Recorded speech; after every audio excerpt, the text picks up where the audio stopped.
Well, Fallcon XL 2021 is in the books, and now it's time to show you what I got. Check it out.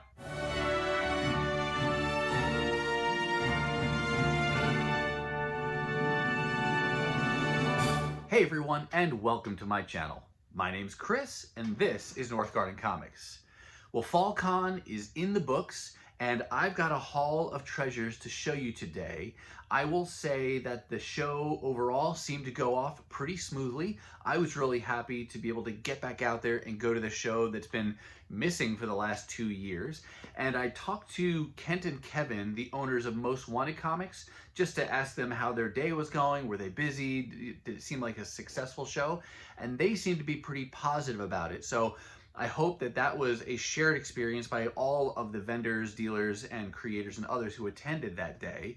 I'll also say hello to a couple folks I got to meet while I was there. Hello to Nora and Kyle. They are co-hosts of a YouTube channel called NOGGIN Comics, and they'll do videos each week where they highlight like their top 5 picks of the week. And I know they have a desire to interview creators. They do a lot of things with independent books. So it was great to be able to talk to them, say hello, talk a little comics, see what kind of things they were picking up at the show, and to hear what kind of things they were doing and planning to do with YouTube.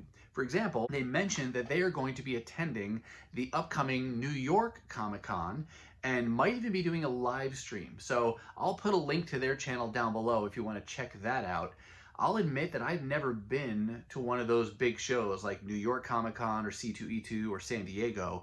The biggest shows I've been able to attend so far are these local shows, FallCon and SpringCon. And for the most part, I'm fine with that. I like the local shows that are really focused on the comics and the creators. You get a little bit of cosplay, and ultimately, you just don't have the crowds that you do at some of those big shows, and I'm okay with that. At the same time, I'll admit it would be kind of fun and a great experience to go to one of those shows at least one time. But for now, I'll content myself with YouTube channels like NOGGIN Comics and the coverage that they provide. So looking forward to see what they come out with from that show here in the next couple of weeks. I also want to say a big thank you to all the volunteers who put on FallCon XL. I mentioned in my last video that I was also going to be volunteering this time, first time ever volunteering, and I will tell you that it is a tremendous amount of work that goes into putting on a show like this. So huge thank you to all the volunteers, and a special thank you to the folks that I got to work with doing Teardown on Saturday night. So there's Kelly, who I believe is a coordinator of the entire show, but then there's also Steve and Old Steve, as they refer to themselves, Michael, Burl, Eric, John, and then there were a few other guys who were also doing Teardown, and just tireless work that they were putting in there. And I was sore for days after that. So I have a whole new appreciation to that work that they put in for this show. And I'll just say that if you're in the area, I would encourage you to follow MCBF on social media. I'll put links to their pages and such down below. But when that next call for volunteers goes out, if you're able to help, please consider doing so. You know, more hands make for lighter work. And like I said, I have a whole new appreciation for the work that they put into the show, and I'm grateful to be able to attend and to have been able to help out. Now, the main event, if you will, the haul of treasures that I brought home from FallCon. The one thing I'll tell you ahead of time that's kind of significant about this haul is actually what I didn't buy. I did not bring home a single comic book from FallCon, and that's kind of surprising for me because the biggest thing I look for are those dollar books, 50-cent books, 25-cent books, and I love to build out runs and, you know, try to get as much as I can of those kind of books. And as the day went on, I just wasn't finding the kind of things that I was looking for. There were, of course, the normal fare that you can always see, but I wasn't really in the mood to just get run filler type issues that would sit in a short box for years to come still until I finish that run and get to read it. I was looking maybe for some of the more kind of obscure things on my wish list, and of course that makes it a little bit riskier that you might not find those things. There was also one book in particular I thought I might look for and get, which would be for me a spendier book. Normally I do the $1, $2 type books, but I've been hunting for years now for a copy of Transformers number 74, and that's from the original Marvel series. It's my favorite comic series of all time, simply because that's the volume that got me into reading and collecting comics to begin with back in the 80s. And I have most of the issues from when I was a kid, when they first came out, and I was only missing like 6 issues towards the end of the run. And over the last like 5 years or so, I've been able to get 5 of those 6 issues, and now I'm down to just needing issue number 74. They're a little harder to find, and you're going to have to spend a little bit more on them because they were lower print runs, so there just aren't that many available. And I did find one copy at one vendor, and it was only $10, which would have been a great price for that book, but the condition was well below what I wanted to pay even $10 for. And I'm not in such a hurry that I'll just buy it no matter what, just to check that box on my wish list. I am going to continue to wait and see if I can find a better condition copy down the road for that good a price, better price, maybe a little bit more expensive. I don't know, but we'll wait and see, because time and time again, I have seen it happen where I go to buy a book, and then not too long after, wouldn't you know it, I find it in just as good a shape, maybe even better shape, and for cheaper. So I'm not really worried about getting it. I know it'll be out there someday. And so in my mind, I just remind myself, here's how much I want to pay, here's the condition I'm looking for, and then I just wait until I find it. In the meantime, there's plenty of other books that I can be hunting for. Now, let's go ahead, let's turn this camera around, and I'll show you what I did actually bring home from the show. Well, here it is. This is the haul that I brought home from FallCon. This is an entire box of Overstreet comic book price guides. Now, let me give you the story about this, and then we'll kind of take a look at these one by one just to show you the covers. I'm not collecting the Overstreet comic book price guides. I did a video a little while back where I talked about the price guides, and I mentioned that I got a few of these back when I first started collecting, and I would get them each year, and then at one point I lost those. They were out of my collection, and in recent years I thought it would be cool to be able to go back and find those volumes that I had when I was a kid and replace them. But I wasn't collecting all of them, and I do get the current Overstreet price guides, but that was it. That was the extent of it.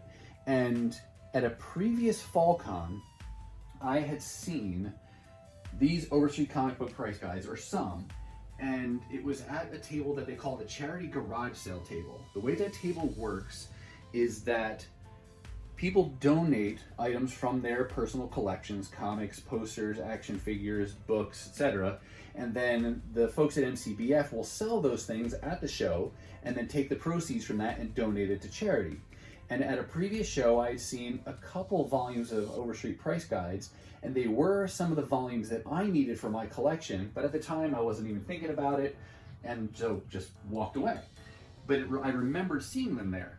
And so at this show, I figured, hey, maybe they'll have some of those price guides at the charity garage sale table, and I could fill in some of those volumes that I'm looking for. Well, I looked a couple times, I didn't see anything, but I didn't look terribly close. And then as the day wore on and I wasn't coming up with any comic books to buy, I figured, well, let me go by the charity table one more time. And they had been slashing prices as the day went on. And so kind of perfect storm of prices were going down, and I go over to the book section and I see 2 big stacks of price guides. And at first I was just looking for the ones that I needed, but when I tell you the price, it was just crazy and too hard to pass up.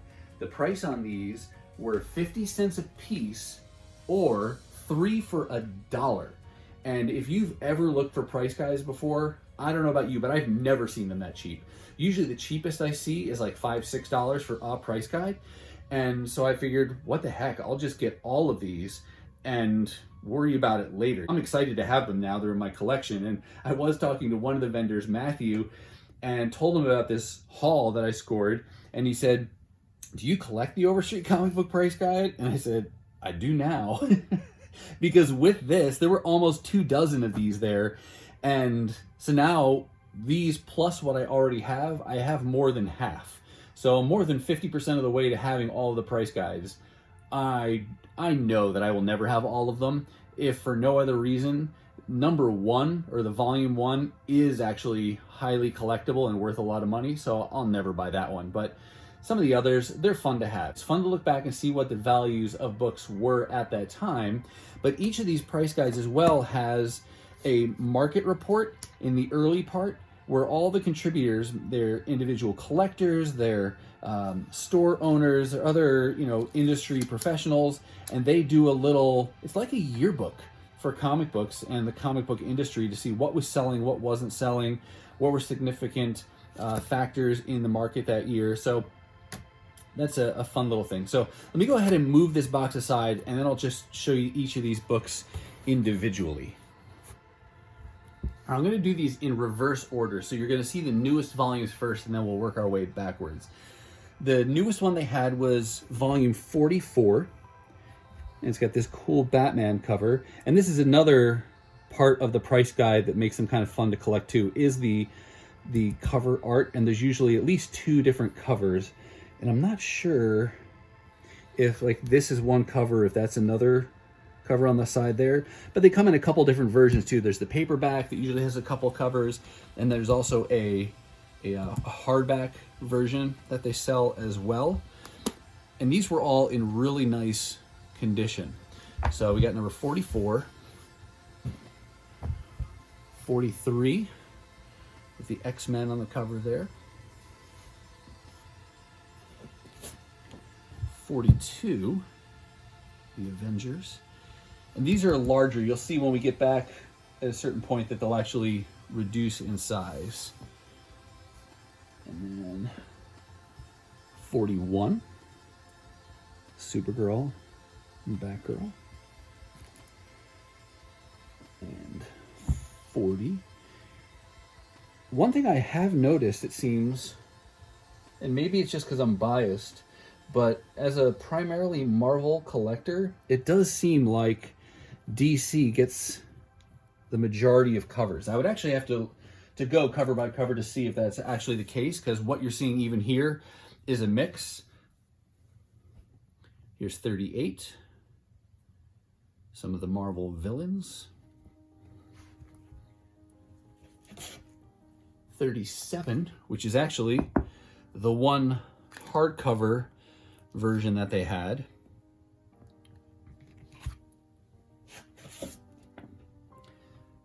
35, Little Lulu.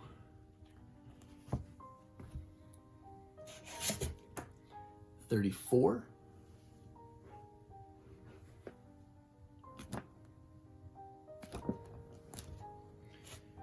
here's 33. Try to avoid the glare there. And then now we're going to see it. And here's 32. Cool Superman cover. This says all new color gallery. So I wonder, I don't know what that's referring to. Oh, there's advertisements in color. These pages are different too, or the paper I should say is different. This is a more of a matte finish as opposed to these newer ones that are glossier. I don't know, maybe this is the color portion that they were talking about. Cover gallery, yeah. I don't know what covers they chose to put in there, but that's pretty neat to be able to look back at. Like I said, this price guide is, in addition to having values, it's a great way to get snapshots of comic book industry history. I like that one. That cover's very cool. That's volume 31. And as you can see, most of these are in very good shape. The newer ones, I'll say these larger volumes are much easier to keep in good shape, you know, be able to use them and keep the quality good because they lay open better on a desk. These smaller ones are a little bit harder. You wind up cracking the spine a lot more frequently if you want to actually keep the pages open. Kind of a horror cover there. On, what is that, volume 30? Here's volume 28. Little Justice League. And it's cool how they change the style of the title when they do these different themes. 26.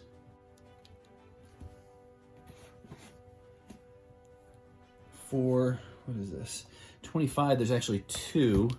There was this, here's the main 25th volume. And then there was this Overstreet comic book price update for Golden Age comics. So all the comics in this one are Golden Age prices. I tried to add this to my CLZ app and I couldn't find this one, so I'm not sure if it was listed or something else, or if I'll have to try to add that for them, but that was one I could not find in the database. We've got volume 24. I don't know when this is from, but that definitely looks like the 90s X-Men cartoon. Let's see. What year is 20? Ooh, hear that crack? That hasn't been opened in a while. 24th edition, 1900 the President. What are the years? Usually says what years. It's gotta be somewhere in the 90s. I don't know, but this has got to be the early to mid 90s at this point. Let me go back to 22. And this one, you can see we're starting to get that wear and tear on the spine. Ooh, and that's some dirt there. I wonder if that's where all the finger flipping was happening. Does this one have the year in it? 22nd edition. Man, they're not saying this. I know in the current ones, like here, look, I'll grab, well, I say current, but this is the last one I have, 50. See, it has 2020, 2021 on there, right on the cover, so you know what year. The point is, the years are listed more, obviously in newer ones. And then we've got volume 20. This is one of the ones that I was looking for. So this is one of the ones I had when I was a kid and wanted to replace, so happy to have found this one. And then 19, another one that was from when I was a kid and was able to replace. Glad to have that, and that's in nice shape. And then here's 18. This was the first Overstreet price guide I ever had, and sadly it is really beat up here and a little bit torn, but that's probably about how mine looked, the one that I lost. But maybe someday, if I can find another one for 33 cents, it's in really nice shape, I'll get a replacement of this one just to have a nice one. But really happy to have these three back in my collection again after having lost them. And then the last one. Here's the oldest and last comic book price guide that I got. This is volume 16, and it's an anniversary one for Marvel. And that's in pretty decent shape, actually. But like I said, I did not plan to buy 23 price guides when I went into the show. I was hopefully looking for, one of these three, or there's like one other one that I was looking for. But when I came across these, that price just could not be beat. And again, if you had asked me before the show, are you collecting the Overstreet price guide? I would say no. Now if you ask me, am I collecting it? I guess I am. So there you have it, my haul from FallCon. All right, that's going to do it for me, and that's going to wrap up this haul from Fallcon XL 2021. Did you see something that you liked? Do you have any of these Overstreet comic book price guides, either from when they first came out, or do you even consider yourself a collector of the price guides? Let me know down in the comments. Now, if you're not quite ready for the YouTube fun to stop, I have hand-selected a couple videos here for you to check out. As always, thank you so much for watching, and I'll see you next time.